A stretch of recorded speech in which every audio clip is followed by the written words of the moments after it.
Starting the podcast. Boom. Starting NBA. NBA talk. ARODPC podcast starting. I hope it could sounds good. Oh, let me do that sound check first. Good. Oh, let me do that sound check first. Oh yeah, you say something? Oh, let me do that sound check. Yo, yo, Oh yeah, you say something? Oh, let me do that sound check. yo, yo. Oh yeah. Okay, cool. That's good. All right, sick. All right, fucking starting off with NBA in-season tournament bracket. Hopefully Anthony will pay attention because the Clippers are not in the bracket or not in the play-in or not in the playoffs. Very So true. so it's yeah. So let's see if here's the bracket here. Actually, yeah, we'll actually we could start with the what happened the other day or yesterday. Um,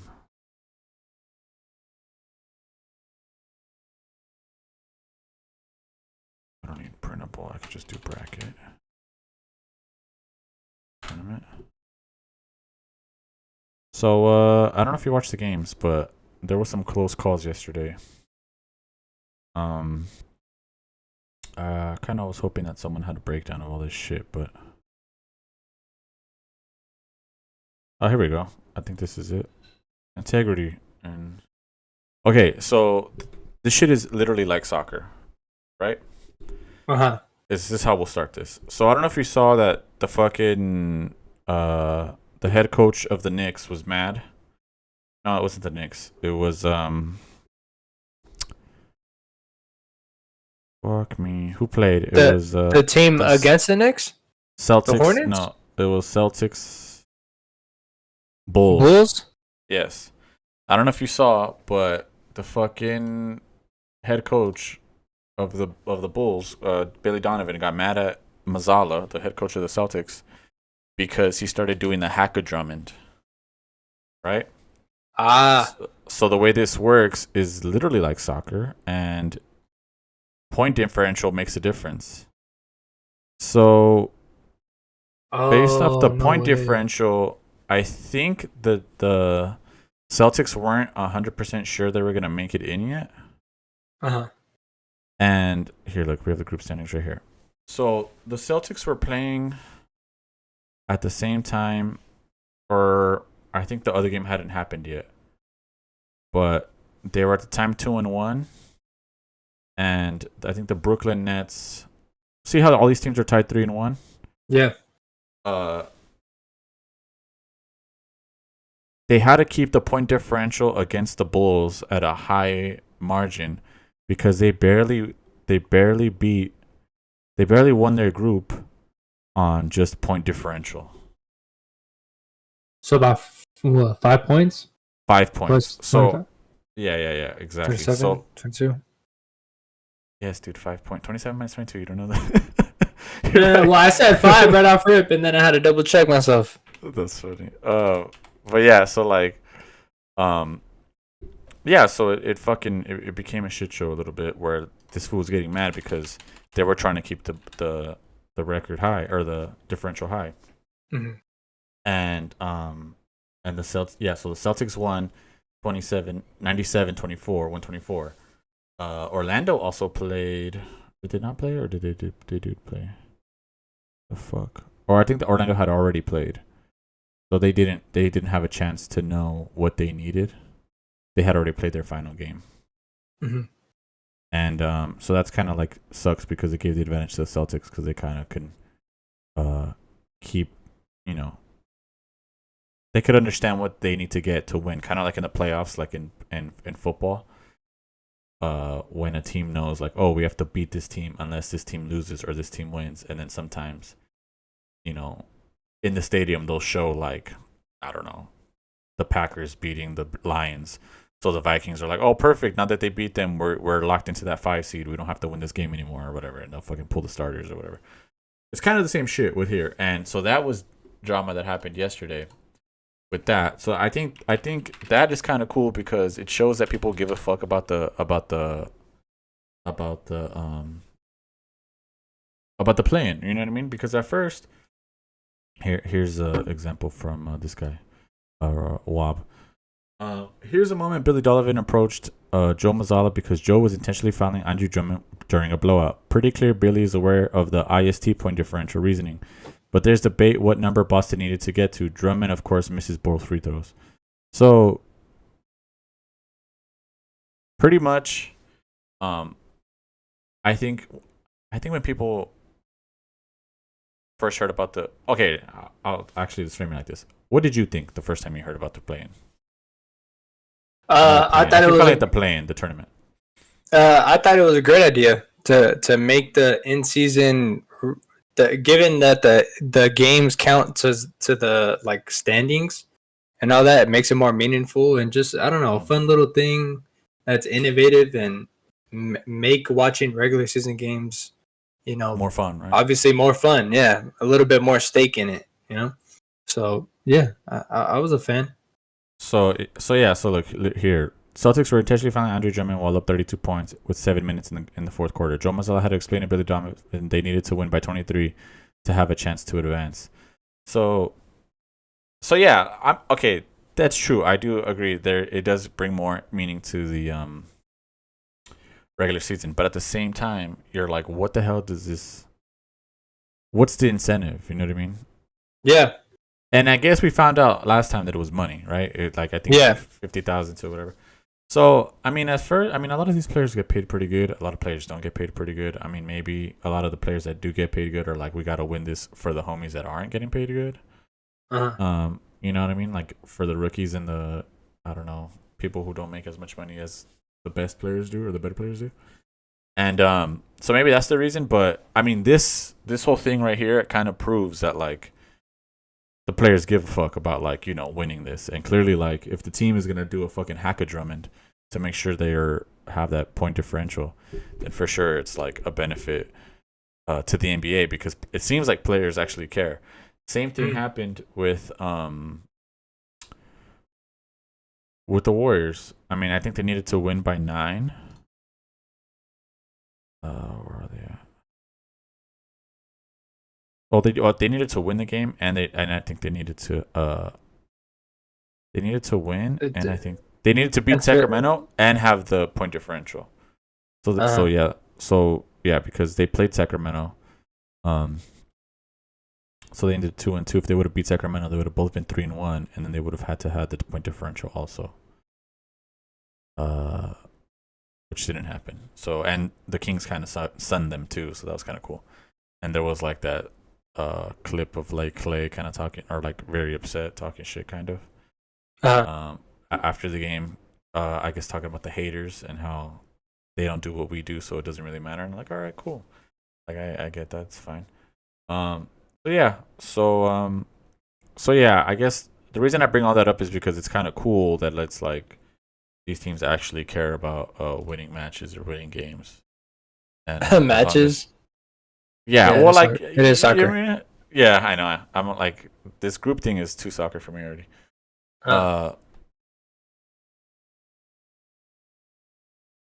The MLB doing something like this would be and like it's awesome. because like even when I went to the game, remember I told you or I showed you I went to the game and I got the shirt. That's right. Like that shit, like it did feel like a little bit better knowing you're like at a tournament game. Like they gave me a shirt and some socks. The socks are comfy.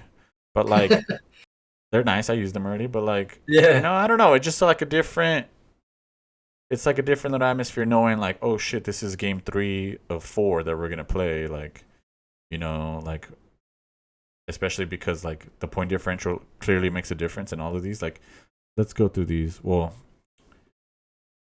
Pacers. I mean, I don't know what the order is. Oh, it literally has it right here. But like Pacers won Group A, they went undefeated, plus 39 differential. When did they play Cleveland? Oh, they beat Cleveland. Was the first team they beat. So Cleveland to get in had a hope that they would have had that Pacers would lose one match to get in. It's like literally like the World Cup type shit. And it's like, yeah, like the World Cup is like, obviously you're playing for the World Cup. That's like a big prize. Everyone's gonna go for it. But like, I don't know. It's just cool that this became more celebrated than than I thought it was gonna be. So that being said, let's go through this article I found by Zach Cram on the Ringer. Under review, previewing the in-season tournament quarterfinals. So now we're heading into the knockout stage, and it starts on the 7th. So in 2 weeks, in a week. Schedule should be here somewhere. Oh, on December 4th. December 4th it starts. December 7th is so this Monday coming up. So nice. So perfect time to make our picks. Previewing the in-season tournament quarterfinals. The group stage of the inaugural season came to a close on Tuesday. Yada yada. The TNT cast showed their scores of simultaneous games at the top of the screen, like during March Madness. The night was ripe for scoreboard watching, like during the final group plays of the World Cup. Exactly what we just said right now. And all the excitement thus far is just a warm-up act. Now we are on to the single elimination knockouts with the pair of semifinal spots in Vegas on the line. Let's offer a quick preview of the 4 quarterfinal games, which will occur next Monday and Tuesday, ranked from least compelling to most compelling, according to him. Anyway, another thing, yeah, so if whoever wins this quarterfinal goes to Vegas for the semifinal and then the championship. I don't know if you pay attention to Summer League, but there's always a shitload of Laker fans at Summer League because fucking LA's right there, you know what I mean? Yeah, it's the closest. Yeah, for sure. Yeah. So, like, if Lakers could beat the Suns, which I don't know how good the Suns are doing, but, like, if they can beat the Suns and move on, like, that's fucking home field advantage for the whole thing. There'll probably be a lot of Kings fans there. There'll probably be a lot of Celtics fans travel. I mean, Knicks and Bucks, I'm not sure, but our Knicks probably. But like, yeah, that's fucking exciting. I think it's gonna be in the Sphere too, right? I wonder where they're gonna play. No way. It has to. I didn't know. No way.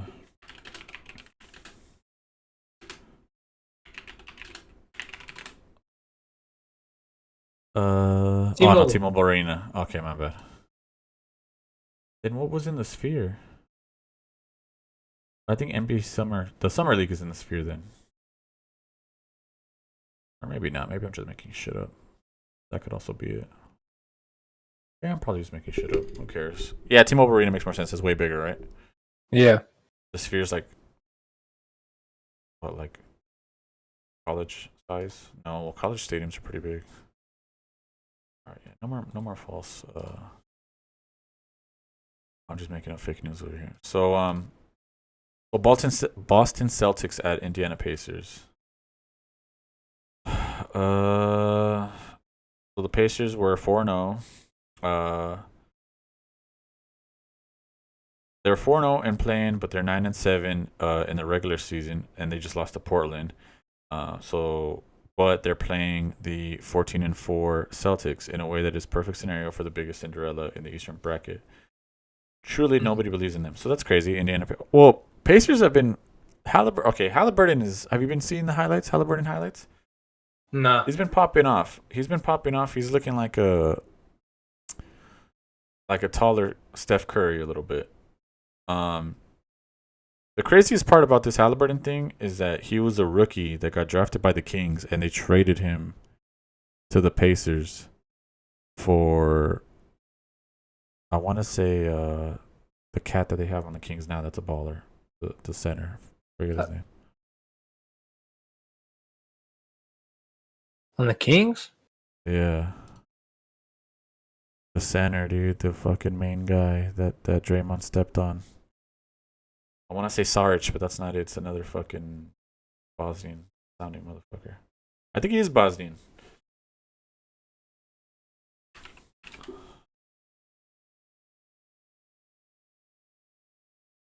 It's a bonus. So they traded him for Sabonis. But it would have been sick to have. I mean, I don't know. It worked out in the end, but it would have been sick to have. I think it wouldn't have worked with Fox and Sabonis. I mean, and Halliburton.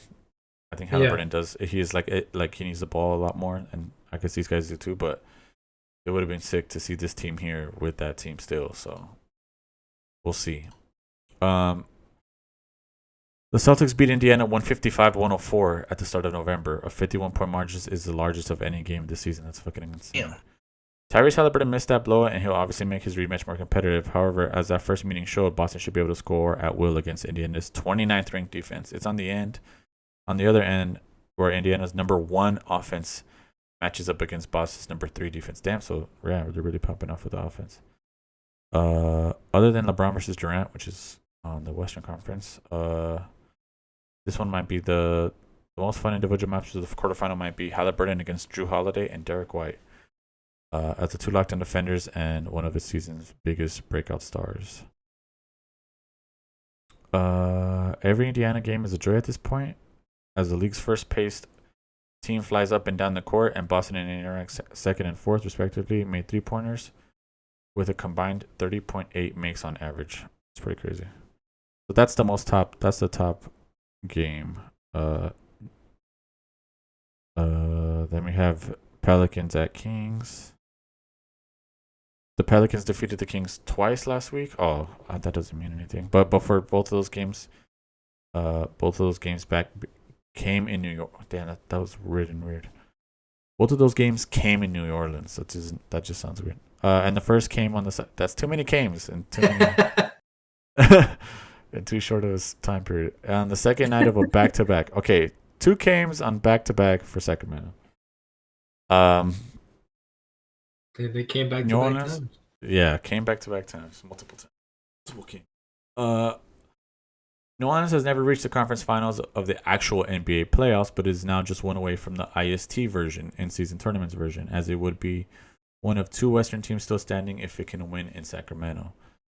Let's see. Zion Williamson and Brandon Ingram combined for 105 points on 62% shooting across those 2 wins, and the Kings will need to slow down the Pelicans duo to have a chance of turning the tables. On the other end, Fox can cement his breakout with a strong performance that lights the beams and clinches a trip to Vegas. The Kings guards rank 6th in points per game with an average 29. Damn, that's a shitload of points. 29.8. The matchup against Fox and Dyson Daniels Herb Jones. That's 2 people. Defensive duo will be the Western Conference answer to Haliburton against Holiday and White. All right, so I mean, I guess it's cool that he's highlighting the 2 games are like I guess the Celtics don't count, but Pacers, Pelicans, and Kings being teams that are like more exciting to root for, I guess, is kind of cool. Because they're not the traditional good teams that we're used to. Exactly. I think that's what made the Nuggets, these last few years, they've been competitive and then win the chip last year. So yeah, it's always good to just a new team winning it. To spread the wealth a little bit with that shit, yeah. And now that like, are the Kings too last year too? Like that young that they had didn't they have like the best record in the NBA last year? Yeah, and they almost they lost in the playoffs to who? To the Warriors, right? Yeah, they lost to the Warriors, and I was not trying to see them because we were gonna lose to them for sure. Let me see. But yeah, that was. I mean, they're still a pretty damn good team. I saw a pretty funny tweet. If I could find it. Yeah. So like. Yeah. So this kind of. I mean, this. The tournament also like highlights another way that you could highlight these teams that are probably like not gonna go far in the playoffs, but at least have like people who are gonna ball out. At least be able to. Yeah, it's where those individual players really shine. Yeah, for sure. I seen a tweet where it was like, every other NBA team. Here are 4 superstars. Here are 4 Hall of Famers or something like that. And then it was like the Nuggets. Oh, we win with the strength of friendship or something like that. Oh, because they beat the Clippers. That's what it was. Oh, lovely. Yeah, they beat the Clippers, and I mean, like everyone, oh shit, they didn't even. Okay, look, Clippers lost to the Nuggets without Gordon, Jokic, and Murray. That's just how it goes, dude. That might be the worst trade. It might end up being the worst trade, at least in recent memory. What? Because the The George Harden one? the Harden trade. Oh, okay. Because aren't you guys like at the end of the contract for Kawhi and Paul and PG 13? No, they're no. They're locked They just in. resigned. They just resigned. They're locked last year? in at least one more year. Hold Even on, if that's the case, both of them. like this shit's gonna go down the shitter because they're not gonna blame it on Harden. They're gonna blame it on Russell Westbrook, and they're gonna trade his ass first, and then if anything, and then once he gets the blame, the next person to get the blame is gonna be Ty Lue, who's a really good coach, and then you're gonna end up with fucking someone else as your fucking head coach who's not as good as Ty Lue, and then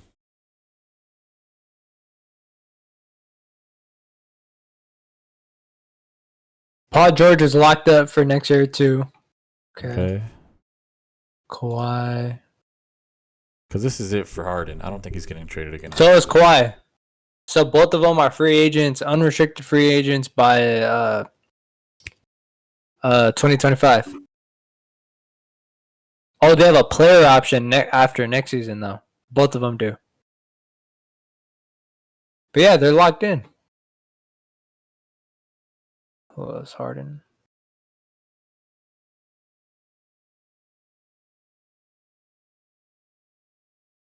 Good. Yeah. Because you're gonna hold on to him for like how many years does Harden have? 2 years, you said? No, this is he's a free agent after this year. So you traded all of that just to have him for this year? You guys are cooked until like 2030.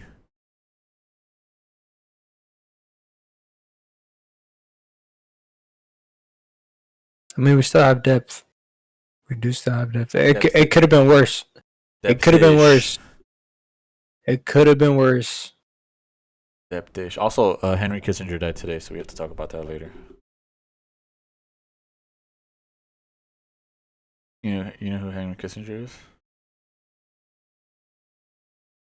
If you don't, we're gonna find out after we do. Yeah, of course I do. He's a former United States Secretary of State. Yeah, Of course. Right now. The demon, but he's dead, so it's good. Yeah. Anyway, so I was just a little sidetracked because I wanted to pull up that tweet, but I can't find it. So you're lucky. But anyway, yeah. So like, the problem that the NFL is having, somewhat, is like the opposite problem the opposite of what's happening in the NBA, which I think is a good analogy. There's like a lot of good young players, and each of them are taking over teams where you could look to each team and be like, all right.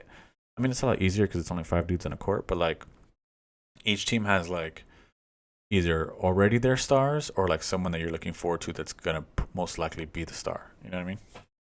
You're saying for the NBA or for the NBA or like for the NBA? Okay. Yeah, and like the NFL's not having that. They're not having that because like you got motherfuckers like Tommy DeVito playing quarterback. You got DTR playing quarterback. You got fucking Gardner Minshew playing quarterback. I mean, no hurt against Gardner Minshew, but like there's like a kind of, I mean, as much as it is kind of feeling like there's a boom in the quarterback market for each team, more than regular. There's like a lot of teams that were like you look at them and you're just like, what the fuck, you know what I mean? Like the Raiders are a good example. You look at the Raiders and you're kind of like, I mean, we have Devontae, but like he can't really do shit without a quarterback. You know what I mean? Where in the NBA, like each team has someone you're looking forward to or like has promise. You know what I mean? Yeah. If they're not already like it's like having a bunch of CJ Strouds on different teams. You know what I mean? Yeah. And you can count on them. You can count on them to, in some games, take over, and you don't even gotta like. Exactly. Yeah. Like they'll have like the random Şengün game. Well, Şengün's fucking popping off, but like a couple years ago he was like like right now, Oklahoma City, Chet Holmgren, Cleveland Cavaliers, the dude from USC, Mosley. No, not Mosley. God damn it, I forgot his name. It is Mosley. Okay, I gotta fact check that. Anyway, but yeah, like everyone has like young talent. Everyone has like a first round pick. Fucking Orlando has Paolo. Evan Mobley. Evan Mobley. I said Mosley, huh? Yeah. Close enough. Yeah, close enough. So like everybody, like you know who I'm talking about, but like every team has like some kind of promise, and I feel like that's what's good about this tournament too, because like this fucking thing is pointing out like Jalen Brunson on the Knicks, like Halliburton is like becoming that for this, even though they're fucking 9-4. Even though they're 9-4, they're 4 on the fucking in the tournament, so like they have a fucking shot. You know what I mean?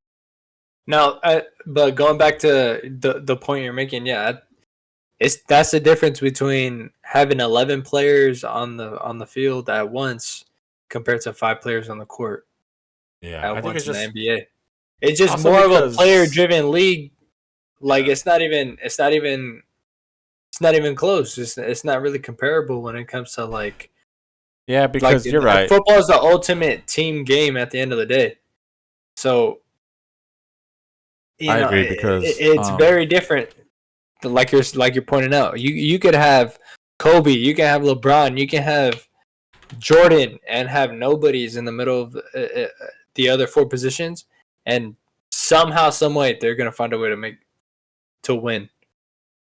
You literally cannot do that in the yeah, NFL. You because can't just yeah, have dominant. You can't just be so reliant on one player to carry you in a game, let alone a whole season. Nah, like you can't do that in the NFL.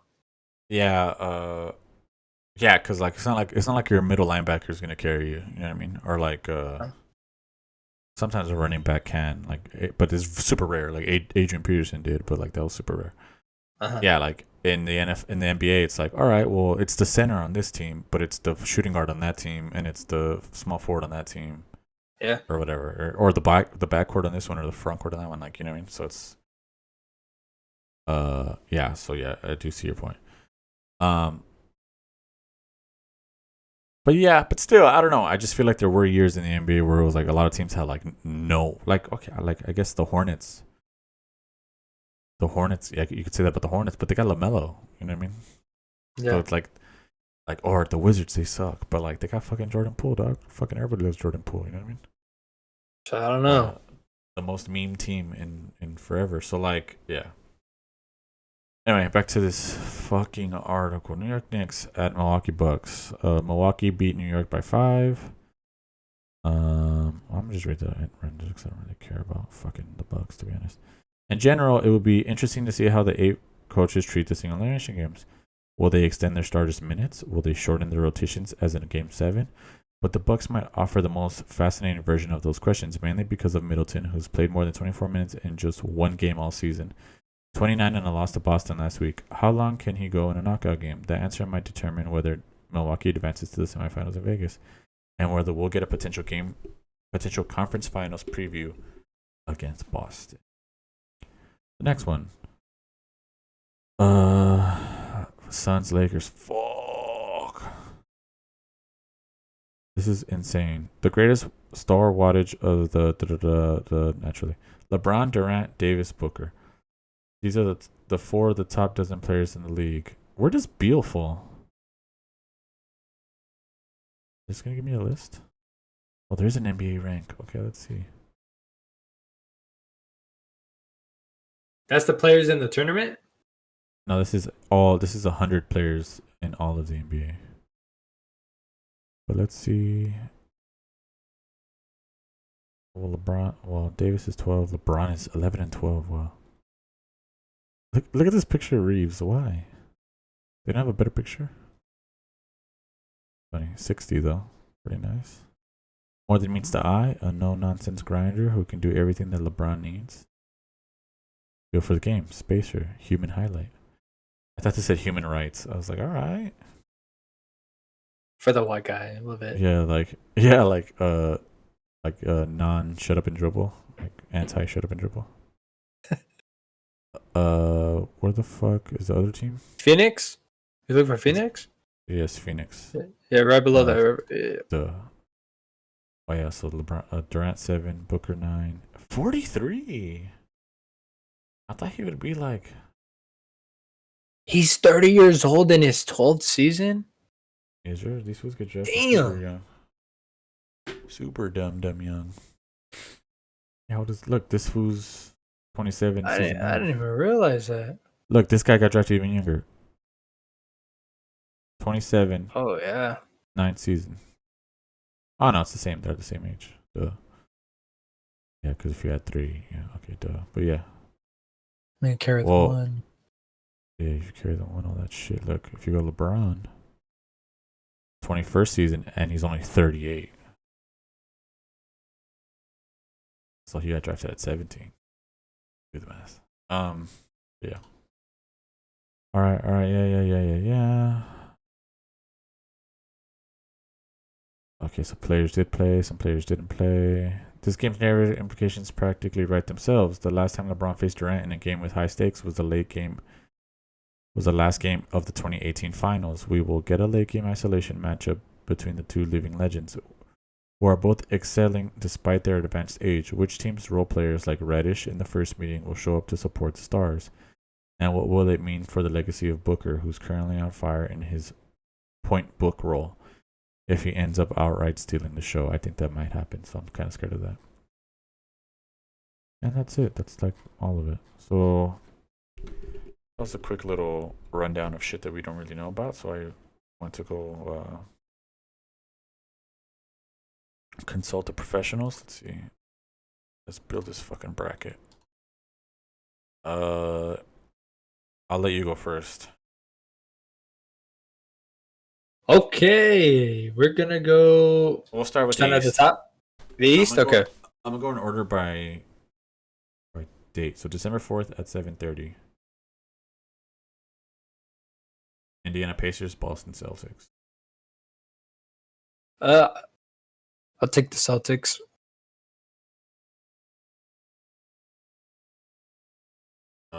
Then December 4th, Kings, Pelicans. I'll go Kings. Like what they do. Like what they do. I don't like Zion. So we're gonna go Kings. Those are my notes. Give me the Suns. Oh wait, no, you're going out of order. Okay. 7:30. Bucks, Knicks.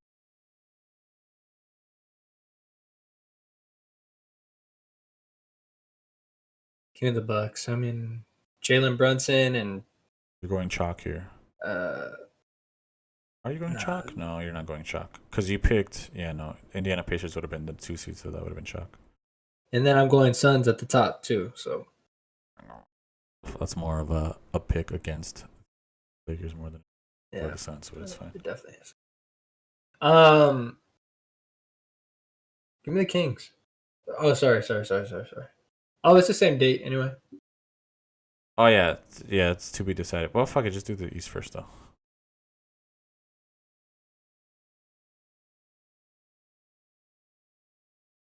See, this is what I like too. This right here, Eastern Conference semifinal of the play-in. This could be like we're watching previews of what the actual playoffs are gonna look like. Seriously, like these are the top 2 dogs right here in the East. You could argue, the same thing in the West too. So yeah, it's gonna be fun to watch for sure. I'll take the Celtics though. I think they're built better. Yeah, this is like this is crazy. It's like a revenge game for the Holiday. Celtics. Well, Drew Holiday revenge game because because he's with the Celtics now. Celtics now, yeah.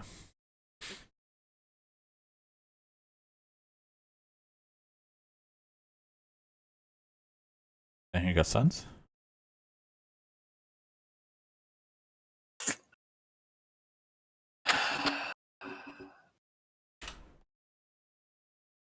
I'll go Kings. I just can't. I don't.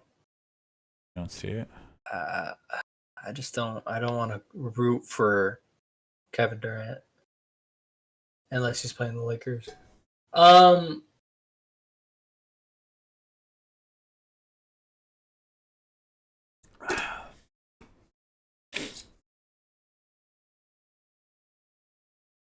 going based off vibes. I'm telling you right now.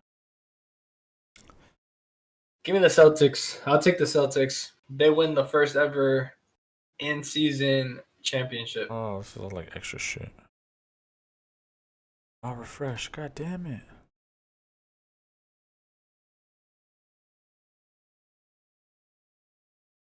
Oh, damn, you gotta do all that? Yeah, I wish I would have blocked the other one. I just want to see the bracket. Bitch. Murray. I'll just screenshot it from before and then I'll just write on it. Ah! I want to.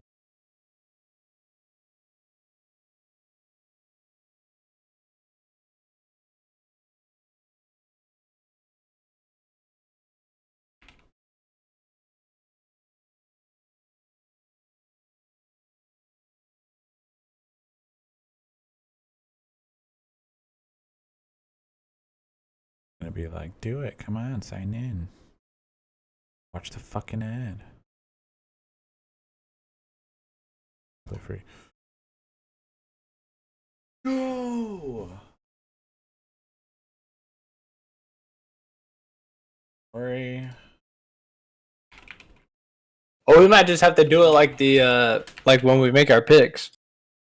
Just take a screenshot of that and just type in like a little text box into who advances. Oh, yeah, huh? Maybe. Do it like that.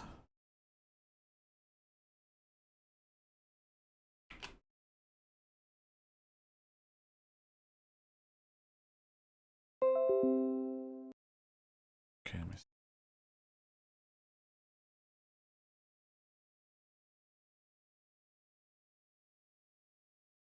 Damn, I'm getting a lot of Seattle Seahawk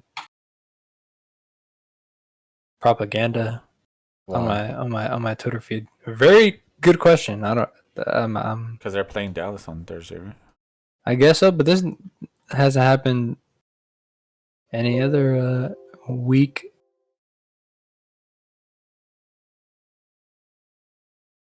Nice. Weird. Yeah. Nah. Yeah, let's do it like that. Can I crop? No, no. Markup? Would it be markup? Oh no, you Kinda whack. just trying. Hold on. I could save it as a PDF. That would be even better.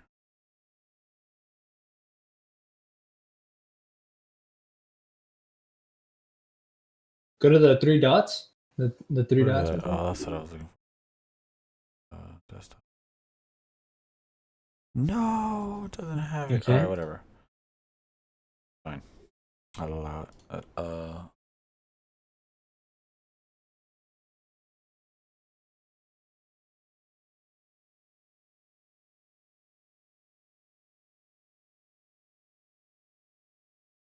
right.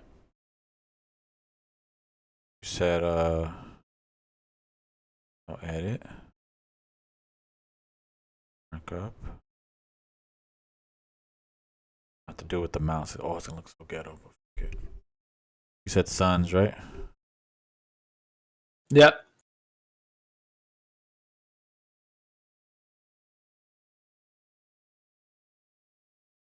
I'll write it in blue.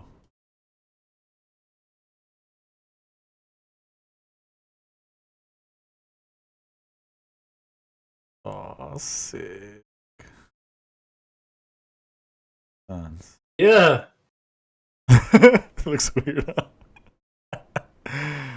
Suns, Kings, right? Yeah. Hell yeah. And then you said Kings.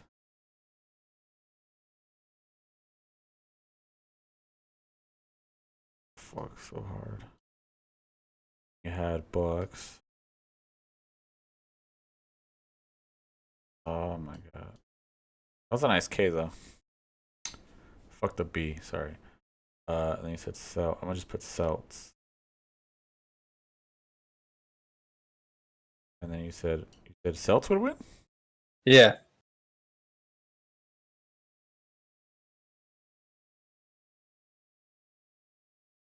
And then you have Celtics winning the whole thing. No, Kings. We're gonna go Kings. Go Kings. Run it back. If we watch this back later, I'm pretty sure I said Celtics. But no, did you? I think you did. Did I? No, I don't remember, to be honest. I don't remember either. But you can flip a coin though. I don't know. I'll be rooting for both of those teams. Oh, there you go. Saved a copy. Boom. All right, my turn.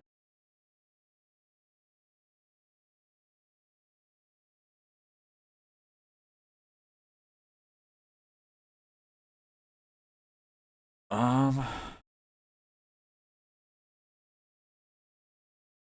think I got Bucks. Okay, well, I got Lakers.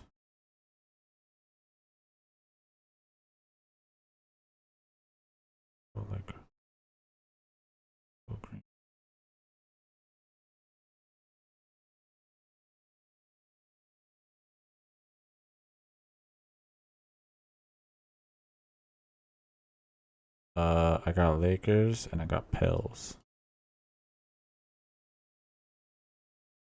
I got Lakers because I feel like LeBron really cares about winning this. Of course.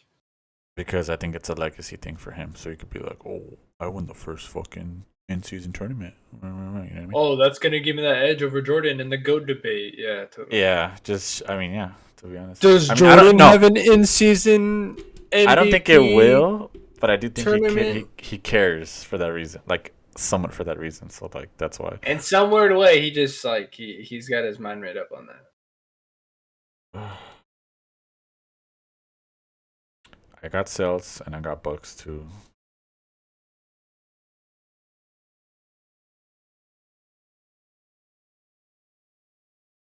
And then I got fucking Lakers again.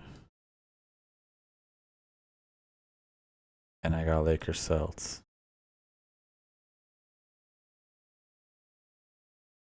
Because you already know it's going to be poetic. It's going to be like, oh my God, the first fucking. Is a rivalry? And it's a rivalry. Yeah, it's going to be like one of those like magical things. I got the Lakers winning the whole. Also, if they get cooked on Monday, then or Tuesday, I'm fucked. My whole bracket's fucked. And it's just one and done, right? Just Yeah, it's a one and doneer. I feel like they should have extended it longer. Like they should have made it like each team plays each other like twice, and then. Well, yeah, I get what you're saying. Because I feel like no one really cares about the season until like Christmas time. Yeah, exactly. And like you could have pushed it so that made the championship on Christmas Day or something. Yeah, or like even New Year's, maybe like around New Year's, like maybe like the week after New Year's. Yeah, like right before the Super Bowl. Like right, the Super Bowl's like the beginning of February. Yeah. Yeah, that's not a bad idea. Maybe they will. I don't know. Maybe they'll watch this and then they'll be like, "Oh, that's it." So, let's say Andy's bracket IST. Adam Silver's got, one of his people. Yeah, he's got his ear to the ground. Watching for sure.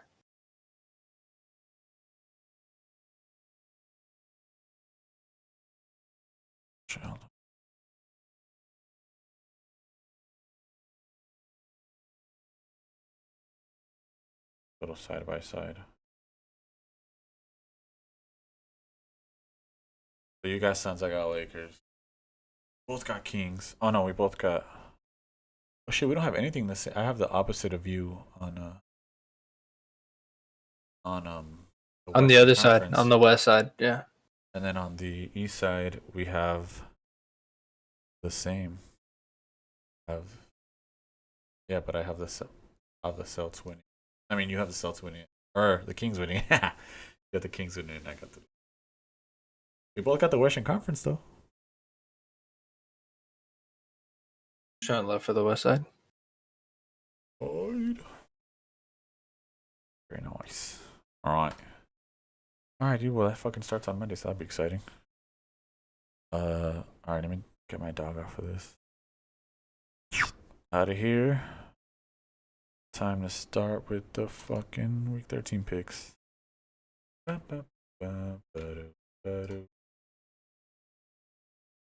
Time to see who won what.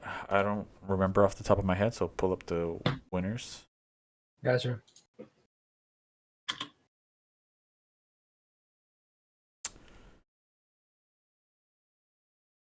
Okay. That's week Green 12. Green Bay won. Yes. Dallas won. You got Dallas 1 point. won. San Francisco won. Niners won. Yes, sir. Miami won. Miami. Atlanta. Atlanta. Pittsburgh. Steelers. Tennessee. Sorry, Tennessee's down here. Yeah, Tennessee won. Indianapolis won. Indy won. Giants won. Giants won. Jags won. Oh, fucking Jags. Cleveland. Denver won. Denver won. Yeah, they're hot right now. Rams won. Raiders. Okay. Rams won. Chiefs. Right? Yeah, Rams won. Chiefs won. Philly won. Philly won. Baltimore Ravens won. And then Chicago won. Minnesota. Did we fucking tie? Lost. Minnesota lost. Minnesota. I went 3 and 4. 3, 4, 5, 6. Damn, I cooked you. I only got 1 wrong. Oh, I got 2 wrong. Got 1, 2, 3, 4, 5, 6. How'd you go 3 and 4? You went 3 and 5. I went 3 and 5? 2, 3, 4, 5. Yeah, you went 3 and 5. Okay. Because there's 8 games each. That's right. You went 3 and 5, and I went 6 and 2. A little bit of an NFL guru myself. Bit of an NFL guru. Nice. Does that make that 3 and 5 now? Yeah, okay. So you gotta fucking. We haven't tied once. Oh. Damn it, now I'm thinking cool. I should put. Oh, if I tie, we just both win, right? Yeah. Okay. I was about to say I have to make another column for ties. But... very nice. Then week 13, you pick first. Me? Yeah.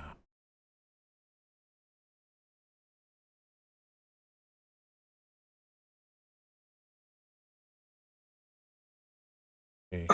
Okay, let's start it. Start it off. 1, 2, 3, 4, 5, 6. Okay, so there's. Yeah, so there should be 6, 3.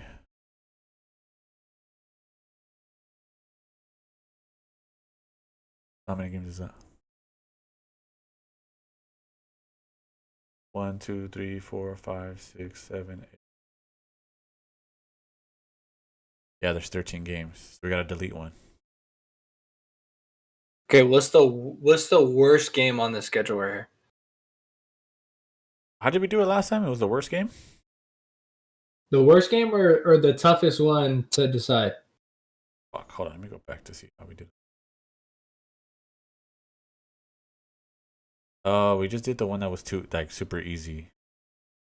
Oh, super. So should we do super easy again then? Because we crossed out Denver, Kansas City, and that was you're right. We'll obvious as fuck. No, but didn't they end up losing? Oh no, they won. No, they won. And then we did it again. Okay, so the super easy one. Yeah, I guess that makes it fun. Yeah, just to make that way is we both don't get an easy win. You know what I mean? Well, fuck. Who's the worst team? Carolina. Carolina, Tampa Bay is not. I don't think that's a. Yeah, I don't think that's a walk in the park. Seattle, Dallas, no. Kansas City, Green Bay, maybe. No, Green Bay is playing pretty good. There was a new play sheet today. Did you see it? No, what? It was on Jordan Love. Pretty good. pretty good play sheet episode.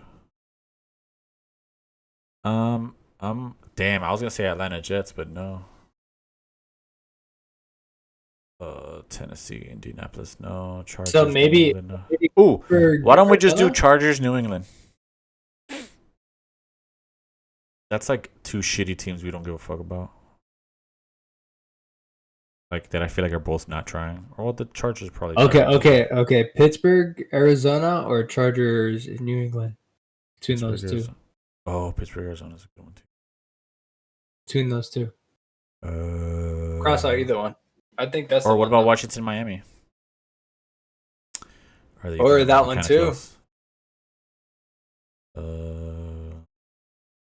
So Washington can play though. Sam Howell can play though. Yeah, that one might be a weird one. I can see something happening. Or like, let's cut to the Washington game. Or Cincinnati Jacksonville. No Joe Burrow. Where is that at? Monday night. Monday night game. Oh yeah, fuck the Monday night game. It's also better that way because then we don't have to. We could we want to do the. Oh yeah, because next week we have to do only one podcast next week because I'm leaving Chicago. Oh, that's right. Yeah. Well, yeah. So that way. Okay. I mean, not that it would make a difference.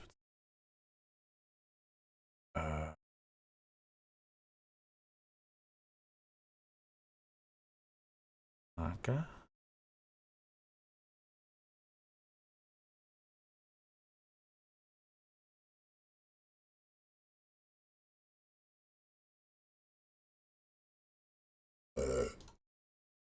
All right. Let me go back to this. Week 13. You pick. First.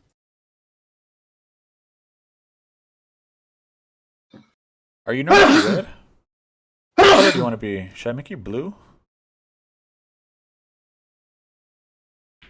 Yeah, that's cool.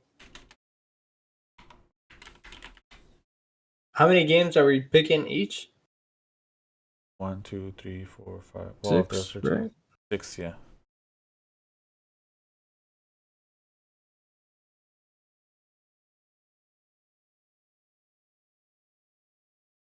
Okay.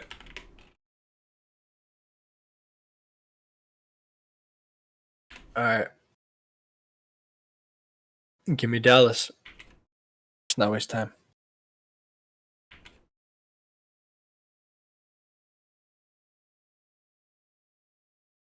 Fucking hold this.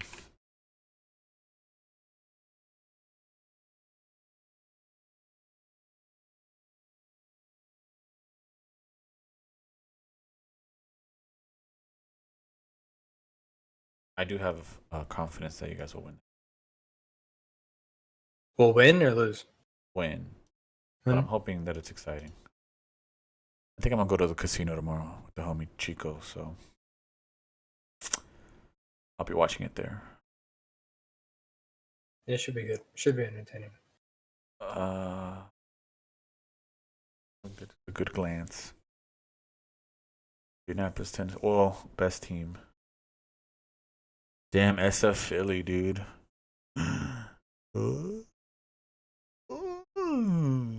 They should have flexed that into the Sunday night and swapped the KC Green Bay. That play sheet was like giving mad props to Jordan Love for being a lot better. So I do think it's. Who they play though? That's but regardless, he's been playing. They just beat Detroit right now. Dude, okay, but the Detroit's defense is sorry though. That's true, but that's still everyone knows that. Still a big one. And KC's defense been very good this year. That is true. I know. Watch it be like a boring Sunday night game. They just get cooked. Dummy cooked. It might be. It is in Green Bay though, so I feel like I just want to point out that this is a very good week for football. No, yeah, for sure. The morning games. Tennessee, Indianapolis. That kind of it doesn't matter. But the only reason that game matters is because if Indy wins, they stay riding that 7 seed. Mm-hmm. Um, so that's that interesting. Chargers, New England. That's not interesting at all. But if New England beats the Chargers, it'll just be fun. You know, you get to laugh at Staley, so that's always fun. Hopefully Detroit, he's New fired after this Orleans. game. I'm telling you, they're not firing him to the end of the season. I promise you. That's that's a lock. I have that as one of my locks as a prediction for the rest of the season. There's no point in Yeah. firing him. Why are you gonna fire No, him? yeah, You're already out you're of the right. thing. You might as well let it ride out. Embarrass And that- yourself even more. Yeah. If they do it, it's because they want to see what Kellen Moore could do before they, you know what I mean? As far as like, let's see if he's a good coach, and we'll just keep him or whatever. Because it did kind of feel like when they hired him, it was kind of like, we'll hire him in case Staley fucks up. We'll just replace him with Moore. You know? Kind of like a Ron Rivera, Eric Bieniemy thing. Anyway, I keep sidetracking. Yeah, so that's we're making fun of Staley. Detroit just lost embarrassingly. New Orleans just lost embarrassingly. That's interesting. You know what I mean? Detroit loses again. New Orleans needs this game. They fucking need it. They've lost twice to Atlanta, I think, and they're not in first place anymore. And Detroit just got embarrassed on Thanksgiving, so that'll be interesting. Jets Atlanta. If Atlanta was interesting because Atlanta's 5-6. If they win, they keep sole possession of first, so that's interesting. But although they might cook the Jets. Arizona, Pittsburgh. Let's see. I mean, Pittsburgh is entertaining because week 2 of not having Matt Canada, so that's always cool against a Muscle Menos team. Mm-hmm. Tampa Bay, Carolina. Okay, that's the first game that doesn't really have any stakes. That's kind of like a whatever-ass game. Miami, Washington. Okay, another game that's like whatever. Yeah, that's another whatever game. Denver, Houston. But Denver, Houston, though, 105 start time. That's going to be a good fucking game. So the reason this matters is because if Indy beats Tennessee, which they probably will, the fact that Denver and Houston are playing each other and that they're already in that area. They're both fighting. Yeah. 8th and 9th spots. Indy will be 7-5. And then, you know, one of these teams will be behind them, but, you know, yeah. And then Browns are probably going to lose again. They'll drop to 7-5 also. I mean, I could see Steelers losing. I mean, fuck, a lot of this is could possibly shake. I could see the Cardinals winning. I could see. Yeah, this could be interesting.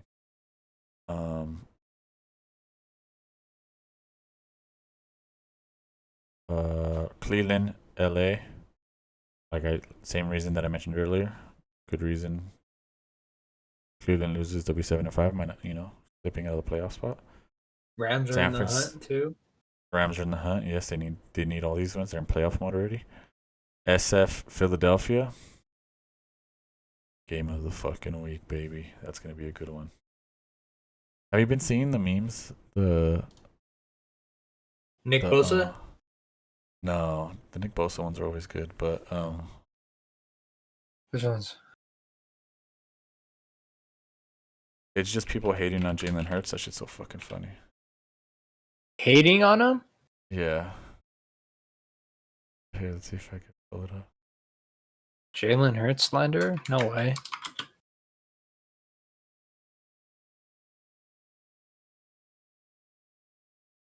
How do you look at the quote tweets on fucking?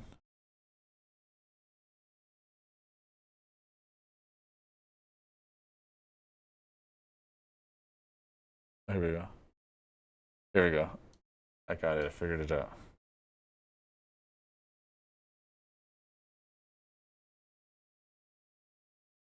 Oh shit. Every time I think I'm handsome, this motherfucker pop up. Van Lathan. Yeah, mister. I'm so perfect. I got all the bitches. I'm a great leader. I can't lose in life. God love me. Fuck you. I was about to say it. Fuck you. This motherfucker needs a hater, and I'll gladly step up. I was supposed to look like this growing up, but Baltimore City had lead in the water fountains. Some girls like fly, Eagles fly. Oh, Jesus Christ.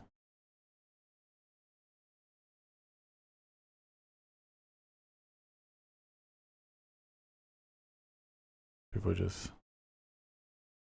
This perfect ass bitch. Oh, you can't hear it now. Okay, hold on. No. This is funny.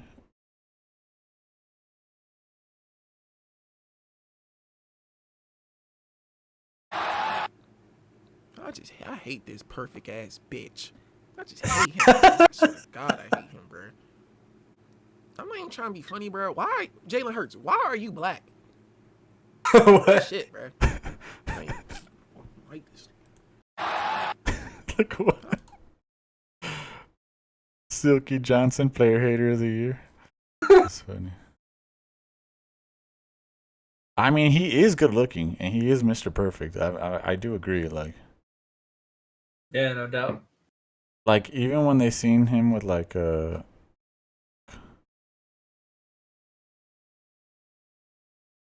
he was with like Thames or something.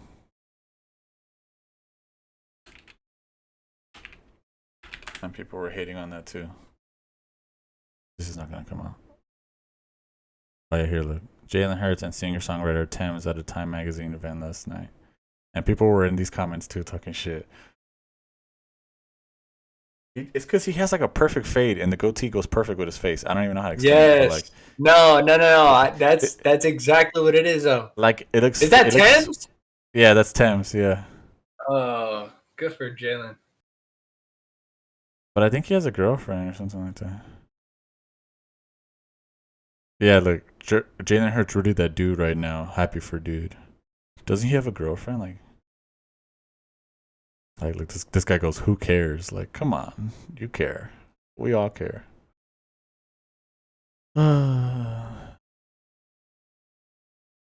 Niners, Eagles. It's gonna be fucking sick. I can't wait.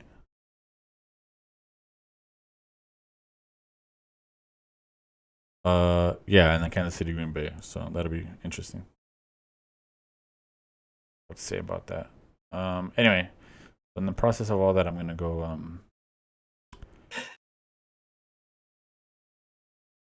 Fuck. How can you not go for the Eagles if after all that? There. Yeah. I'm gonna go Indy.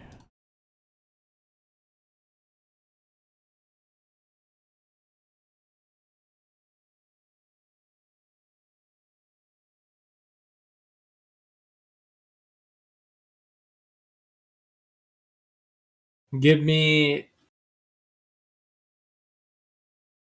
San Francisco.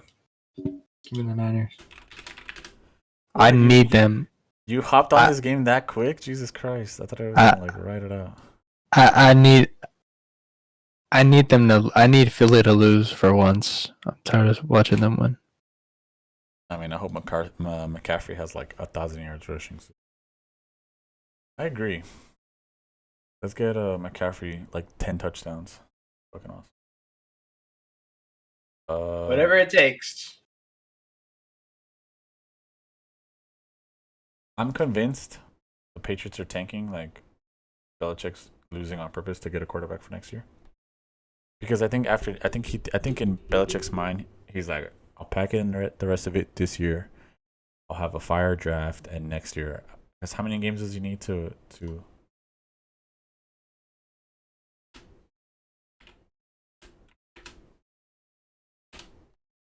Yeah. 10? Oh shit! Oh no, 30. No, it's not that many.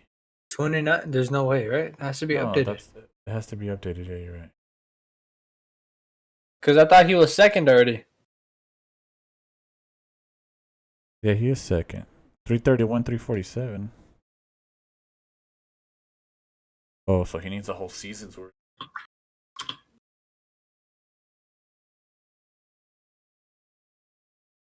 I don't know. I do think like. Yeah, he's second with 329. He's got 329. No, right here says 331. Right here says, oh, yours is probably from before the season. Yeah, this one is updated because this one says 331, and they have 2 wins right now. So Okay. so he's He needs a 16.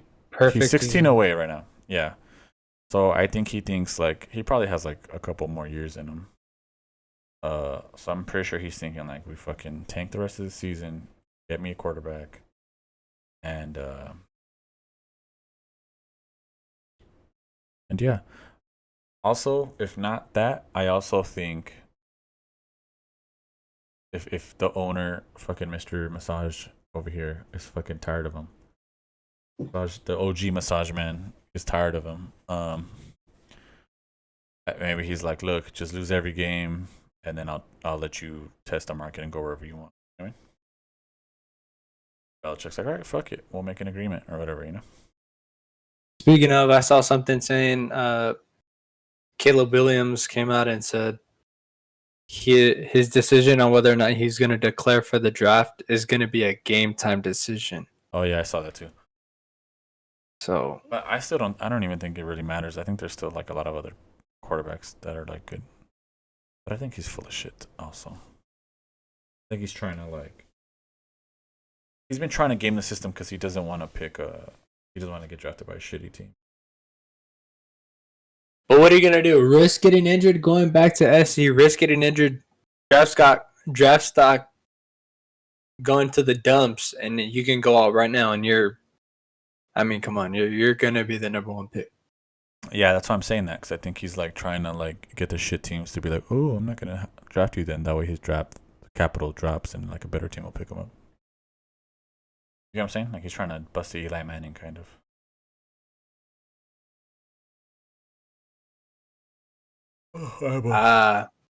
Who you got? Fair enough.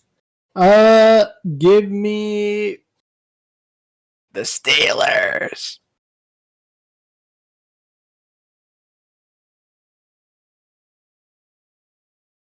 That's a sketch one. That's a sketch one. Kyler Murray's scary. And not after the first 2 times JJ Watt smacks him. Oh, that's also true. If you can reach him. That shit's gonna look like Looney Tunes out there. Be like the truest Tom and Jerry. I got Rams.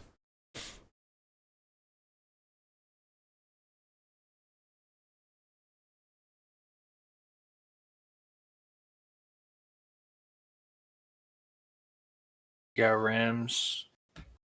Damn. Give me Detroit. Give me the Lions.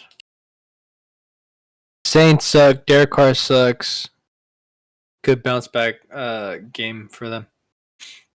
I got Miami.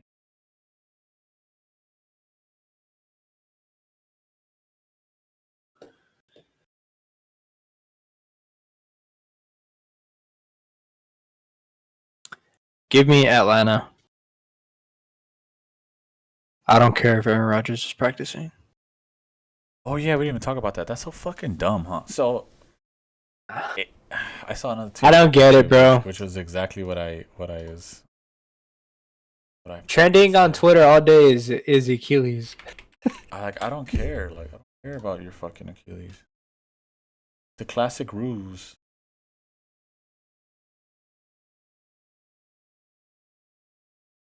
Oh, here it is. This is a tweet I saw.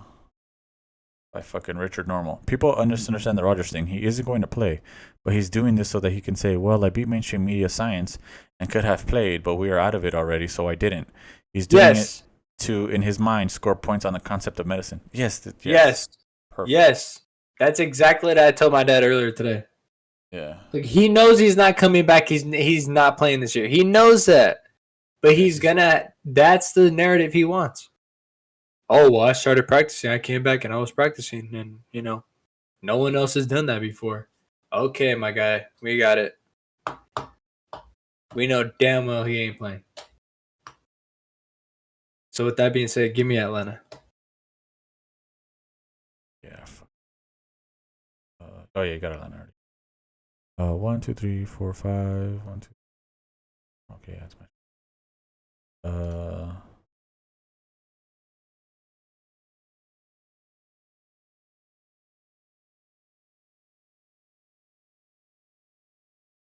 It's because I feel like Carolina, because they fired Frank Reich, like they're gonna come out new coach theory, you know. But I'm a big Russell Wilson hater, so I'm gonna go with Houston. He's a fucking goober, and I hate him, so I'm going for, not personally, but just the fact that he's a goober annoys me. Okay, I'll take the Bucks.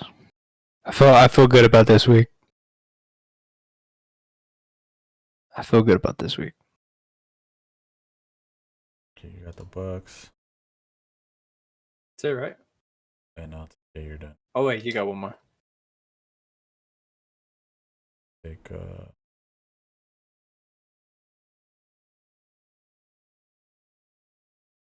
although they are due for a stupid loss.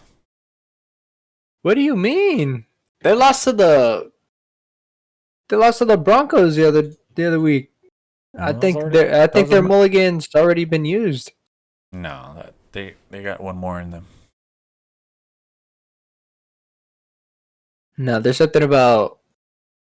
I mean, Andy Reid because it's prime time, but like it's prime time, so that's why I feel like they're gonna win. But like that's why. And the Ravens have got the same record. They got a little bit more urgency, and that's exactly what the Chiefs need. They already used their mulligans. I hate the way they spread out the buys because like it feels like such a little bit of games. We had like a few weeks with full slates. Oh yeah. All right, well, very nice. All right, cool. We got our fucking picks in.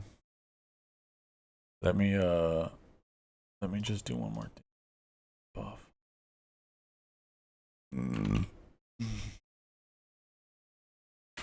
Go to the Kissinger tab.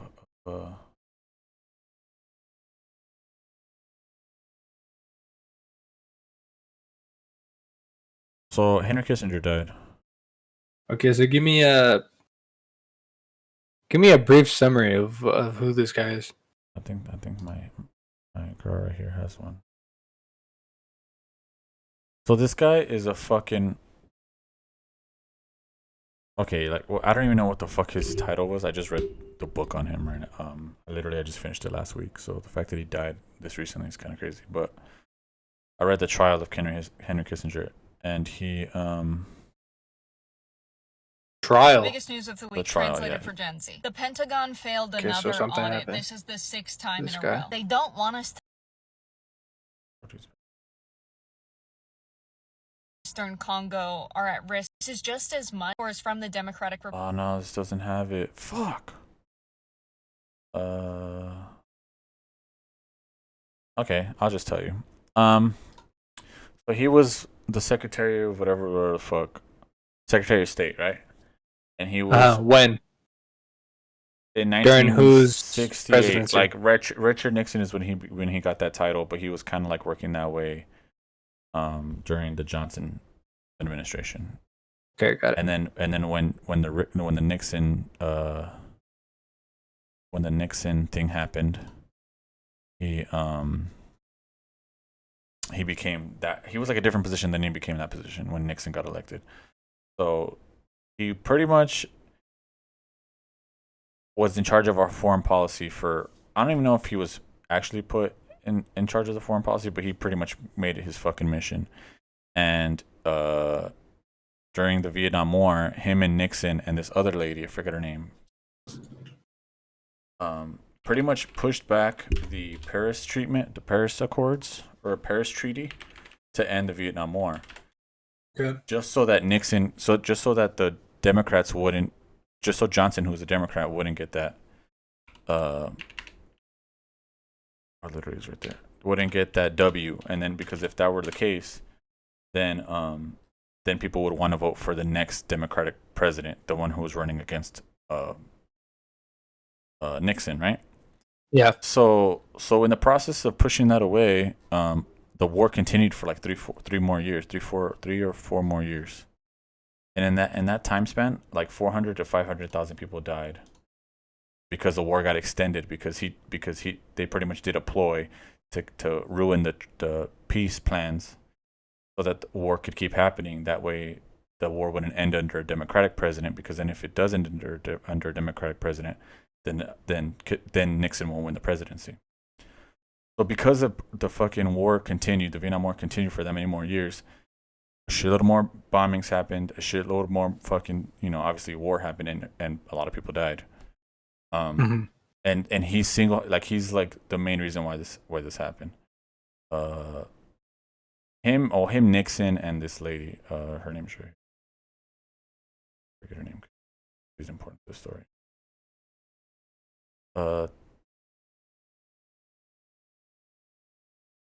Okay, the Paris talks had become stalemated by 1969, owing the obstructionism of the South Vietnamese delegation.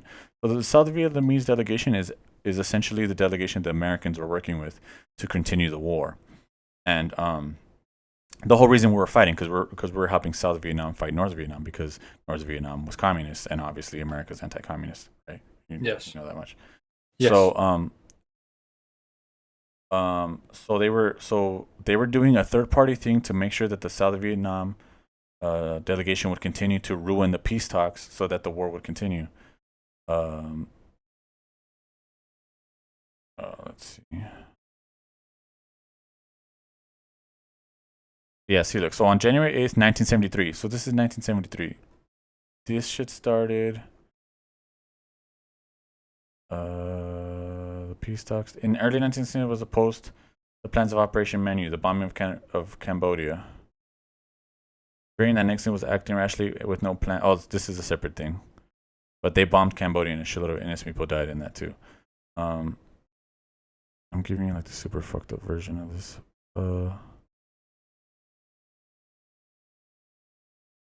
Okay, here we go. Kissinger had discussed being involved in Indochina prior to this appointment as National Security Advisor to Nixon. According to Nixon, his friend Henrik, the ambassador to Saigon, employed Kissinger as a consultant, leading to Kissinger visiting Vietnam in 1965 and twice in 66, where Kissinger realized that the United States knew neither how to win or how to conclude the Vietnam War.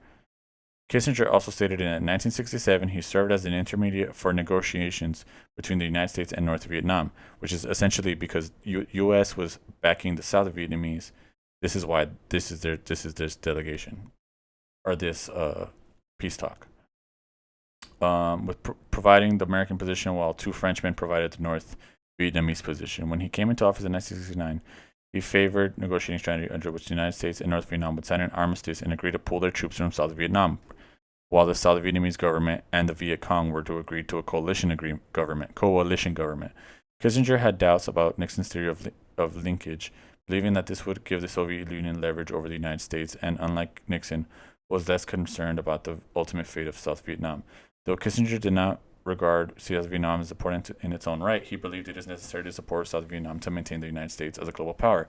So this is just fucking Cold War bullshit, fighting with the Soviets, because the Soviets are the communist people, the USSR, and they were backing the Viet Cong, or the North Vietnam. So this was all going to end. These peace talks were happening, and in 1969 these were already going to happen. It was pretty much going to be a done deal. Then in 1969, where I read earlier that he fucking that they in 1960, what did I say? Yeah, the peace talks had become a stalemate owing to the obstructionism of the South Vietnamese delegation. So this was what happened when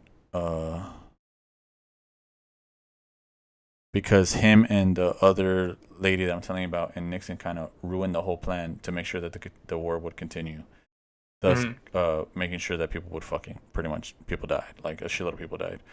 So that's one of the main things. Oh, also, so he was awarded the Peace Prize for this, right? Even though the ceasefire continued. And he's the first time someone ever, he won a Peace Prize for the fact of for negotiating the ceasefire and the Paris Peace Accords on ending the war and restoring peace in Vietnam. So he won a Nobel Peace Prize for that. Then the guy who also won a Nobel Peace Prize was the guy who stay right here.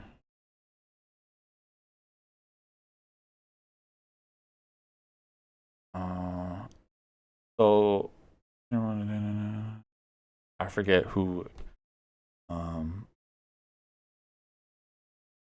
somebody on I don't know if it was a Cambodian or if it was a Vietnamese. I think it was a Vietnamese prime minister or something like that. He also won a Nobel Peace Prize, and but Henry Kissinger ended up having Nobel Prize bombing another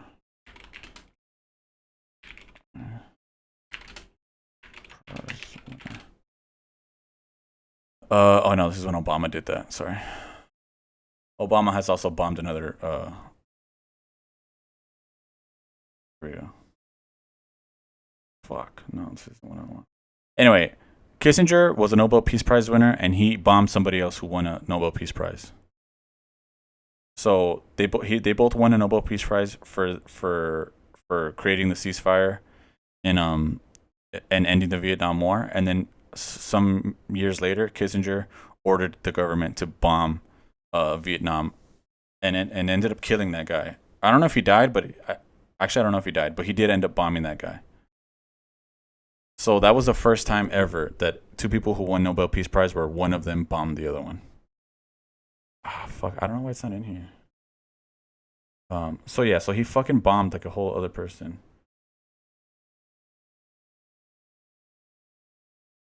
And then the second time that happened was Obama. The awkward moment when one Nobel Peace Prize winner bombs another. Obama bombed Doctors Without Borders in Kunduz, and there was somebody who runs that facility in Kunduz, was a Nobel Peace Prize winner, and he killed him. Oh yeah, look, it's right here. So yeah. The attack killed 22 people, 12 medical workers, and 10 patients. 3 of the patients were children. The first bombardment targeted the intensive care unit, where an eyewitness nurse said patients were burning in their beds, and a hospital caretaker said that he could hear women and children screaming for help inside the hospital while it was set ablaze by the bombing. Doctors Without Borders won the Nobel Peace Prize in 1999. Okay, so the whole organization won it. President Obama was awarded his in 2009 as the commander-in-chief of the military that bombed the Doctors Without Borders hospital. This makes Obama perhaps the first Nobel Peace Prize winner to bomb another Nobel Peace Prize winner. Or maybe not. Henry Kissinger was awarded the Nobel Peace Prize in 1973, and he masterminded the secret bombing of Cambodia and Laos for President Nixon around that time. Shortly thereafter, it became to light that in the campaign, hospitals were routinely targeted for bombing. Well, this is just the kind of shit that America does. So when you're like, oh my God, Obama fucking bombed a hospital, which is shit that we've done all the time. Obama has bombed weddings, a bunch of different stuff.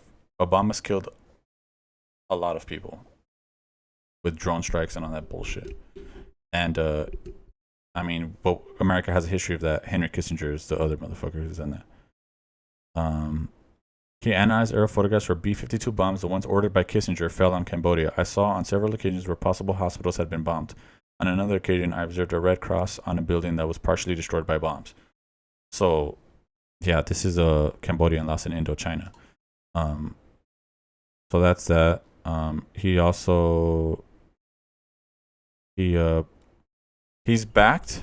Henry Kissinger backed, because America's very anti-leftist, anti-communist, right? Mm-hmm. And he always backed whenever there was like America or countries that were being backed by the USSR in any way, or even with the ideology of it. He always backed send weapons to governments that were very right wing to help do a coup, or to help do a coup and overtake the government to make sure that no socialist policies would ever pass in those countries. And like the list is right here, all of these right here. One of the more famous ones. So this guy has a shitload of bodies under his belt, like probably like, how many people has, because he made himself the main person in front. Like Nixon was kind of like a dumbass, and in many instances Kissinger made himself like the main head of like what the fuck was going to happen, and he forced people to do it. And there's a lot of evidence, declassified material, of Kissinger having the final say so on bombings of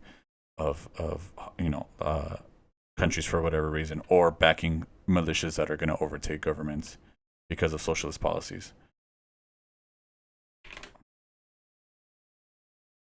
Here we go. The Intercept. This is a perfect article. Dropped at 9:49 p.m.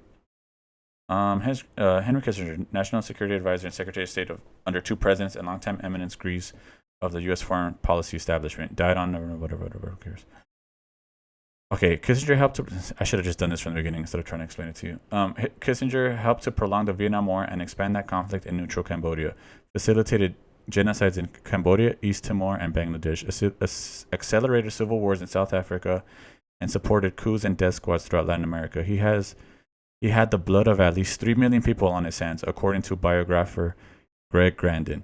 There were few people who have had a hand in such a death and destruction, as much as human suffering in so many places around the world as Henry Kissinger, said veteran war crimes prosecutor Reed Brody. 3 million people, dude. Imagine having the fucking. I mean, it's fucking stupid. And for stuff that's unjustified.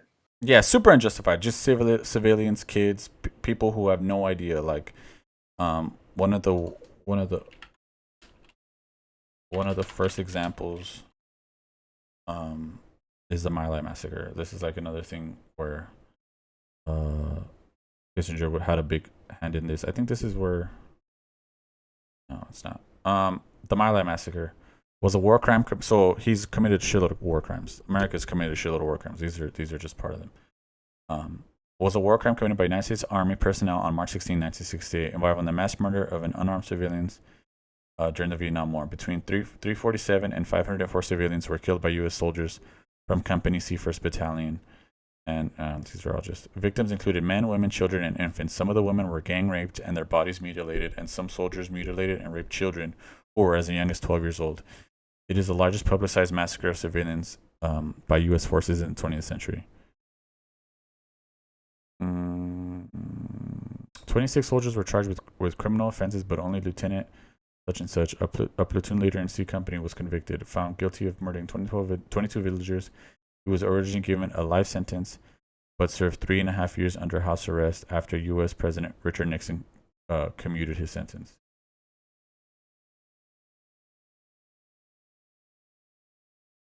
So this is just a little of fucking America's foreign policy. But yeah, so he died today. So probably at 100 years old though. So like, no matter what, this motherfucker won. You know what I mean? There was no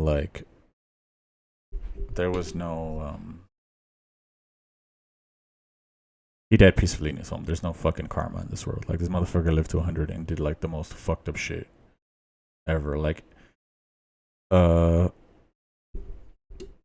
Howard Zinn is like Howard Zinn's I haven't read his book yet, but I'm gonna read it. But I've seen some of his interviews.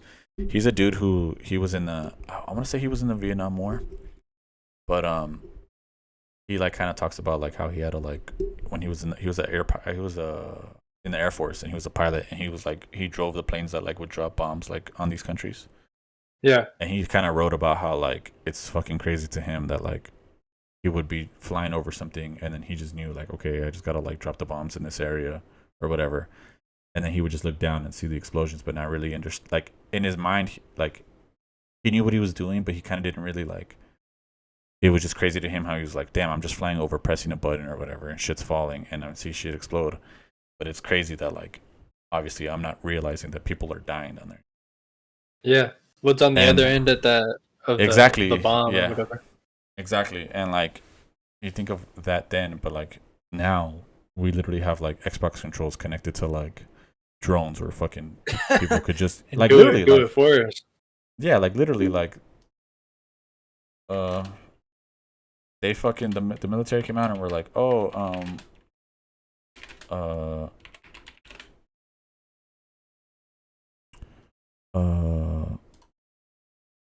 they were like, oh, it's easier. We've noticed that the people that we have been bringing into the Navy has adopted the off-the-shelf Xbox controller for use on the Virginia-class submarines in recent years, and the Army has been exploring the use of these same controllers to operate small unmanned ground vehicles to carry out explosive ordnance disposal missions for more than 15 years. Go to images. Let me see. Yeah, so they literally have like shorties right here doing whatever military bullshit. He has literally like a PS2 controller here. This dude literally, like, it's insane. Like, this dude has a, you know what I mean? Fucking crazy, dude. But yeah, so that fool died. Yeah, so I guess that's something to celebrate. Something that a shitload of people did not think was gonna happen anytime soon. So that's what, so that's what Rip Bozo is trending for? That's for him? Mm-hmm. Yep. That's funny.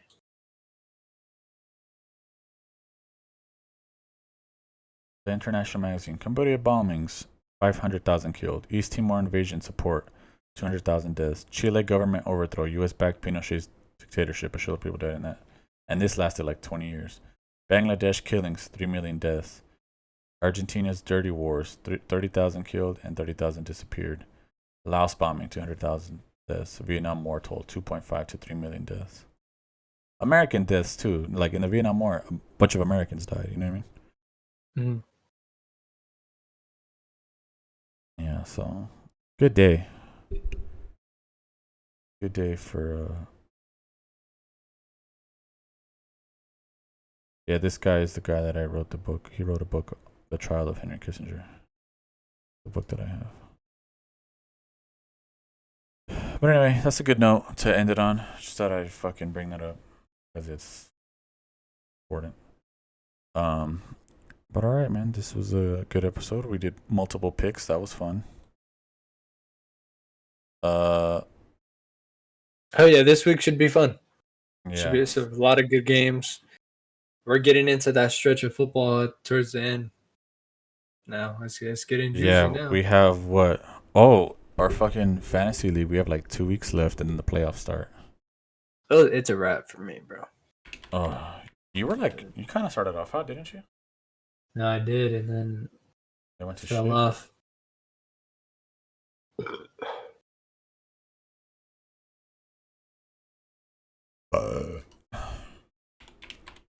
No, I just want to show you because it's kind of crazy that it's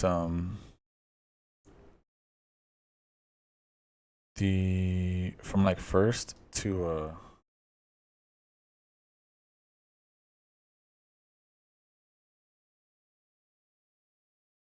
what the fuck does it say fantasy? First to like 8th place or 7th place are like 1 game away from each other. And that is not true. No, it is. Look, first place overall. First place is 9-3. Second place is 8-4. And then, so to get into playoffs, you have to be. How many teams make the playoffs? 6. Yeah, I'm 2 games behind the 7. 17. Wait, how does this show? God damn it! Hold on, does it show me this?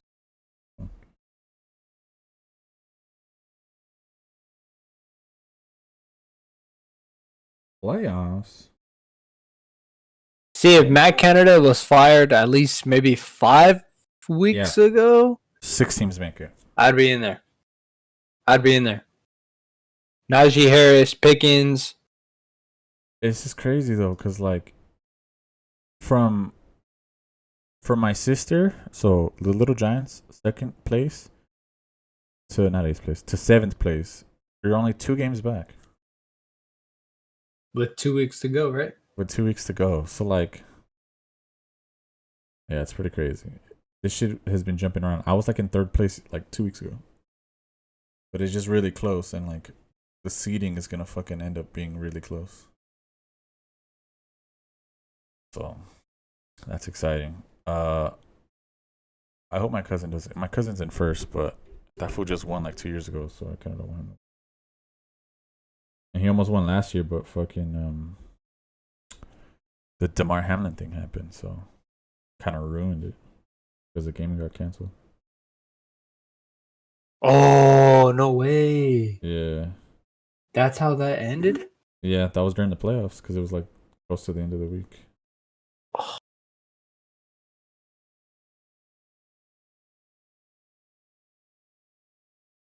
All right, but I guess I'll pull this up next week. Keep an eye on this. But all right, man. I'm turn this off. 1, 2, 3.